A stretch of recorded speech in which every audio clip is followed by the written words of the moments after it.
If you're a hooper over 30 and you care about playing basketball for as long as possible, what exercises you ultimately choose to do outside of playing is not nearly as important as actually how you're doing your exercises.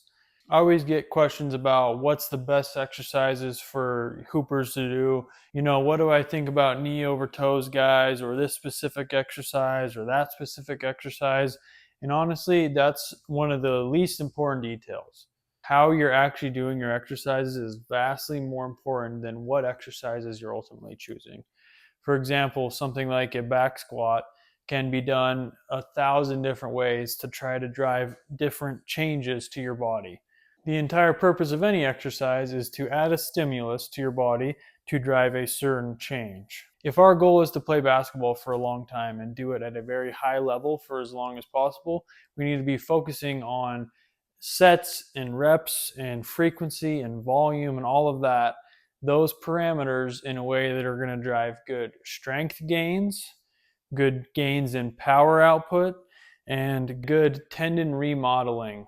The issue with that is the vast majority of people that I talk with are really, without knowing it, only focusing on building more muscle mass. The bodybuilding industry has been very successful about converting everybody to train just like they do. That is really good if your goal is just general fitness, general health, just being healthy. But if you're trying to continue to play basketball and do it at a high level, that sets and rep scheme does not get you very far.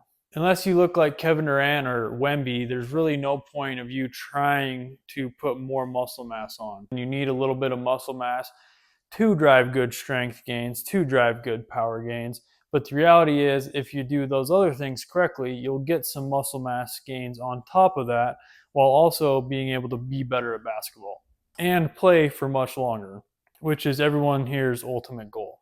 If you want to know more about the exact sets, reps, times per week, frequency, and all of that, that will actually lead you to be a better basketball player, lead you to be more injury resilient, lead you to be able to play basketball for as long as possible, check out the link in the description. I put together 30 ways in 30 days to help you keep hooping for life, where I'll go over all of that information plus more.